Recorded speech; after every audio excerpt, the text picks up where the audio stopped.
All right, let's dive in. In a city that's practically drowning in secrets and rain, a new kind of legend is being born, forged in fire and shadow. Today, we are tearing apart the story of Shadow Flame Rising to really get to know its hero, Stefire.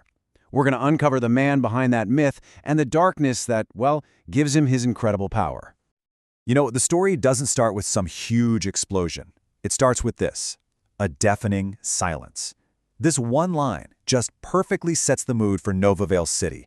It's a place where the biggest secrets make the loudest noise, even when no one's talking.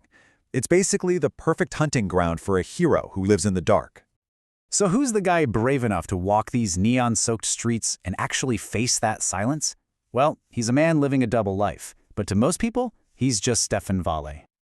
And this, right here, this is the core of our hero's whole deal. By day, he's Stefan Vale, billionaire heir, tech genius, basically the city's favorite piece of gossip. But that whole public persona, it's the perfect cover. Because once the sun sets, he becomes Stefire, a ghost story that criminals whisper to each other in the dark. So how does a playboy become a phantom? It's not with fancy gadgets or a cool car. No, it's something way, way more dangerous. The Shadow Flame isn't just a tool he uses. It's literally part of his DNA.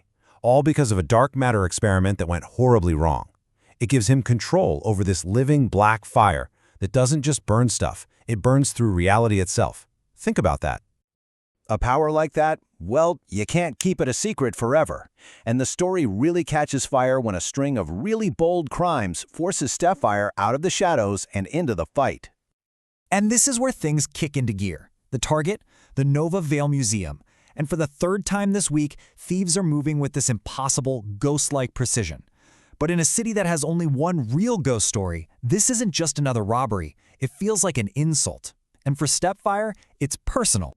So he descends on them like a comet made of black fire, and the whole crew just freezes. All of them, except their leader.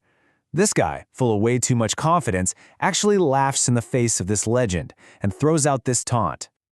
And Stefire's comeback? It's cold, it's confident, and it basically defines his entire personality in just 3 words. With that little promise, the fight is over in seconds, completely snuffed out by a storm of black flame.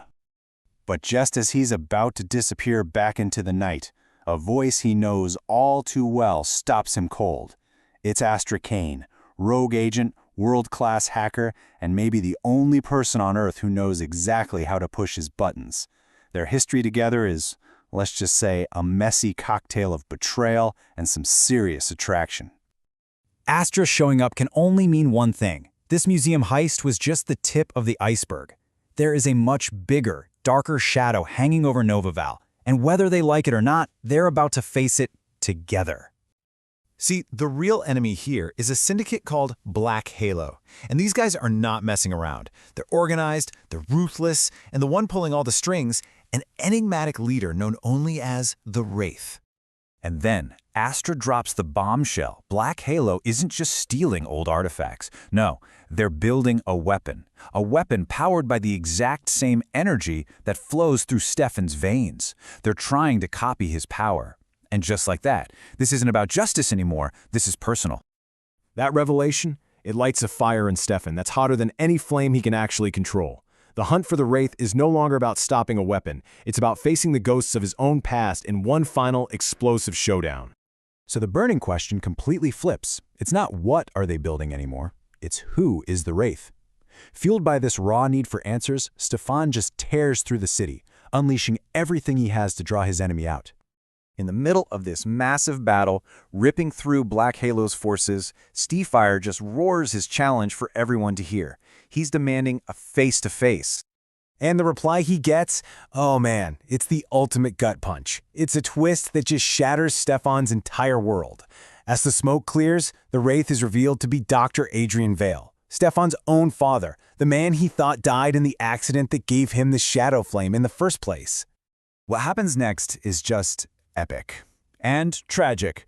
You've got father against son, flame against flame. The fate of the entire city is hanging in the balance, and Stefan is forced to unleash the full, wild power of the Shadow Flame in an explosion that rocks the entire city to its core. Okay, so when the dust finally settles from a battle that literally scarred the city, what's left? We start to see a new dawn, not just for Nova Vale, but for the guy protecting it. Weeks go by. A kind of fragile quiet settles over the city.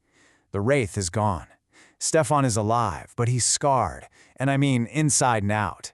He's not running from his past anymore. He's finally owning it. And in that quiet, Astra finds him. That electric tension between them is still there, like a live wire of history and distrust. With his eyes glowing just a little, he cuts right to the chase, asking her straight up what she's really doing there. And her whispered answer? It is the absolute perfect cliffhanger. It leaves their future just balanced on a knife's edge, this dangerous, tempting mix of trust and betrayal, of danger and desire. So the big battle might be over, but the legend? That's just getting started. On the streets of Nova Vale, the whispers about their dark protector start to change, and they start to solidify into something new.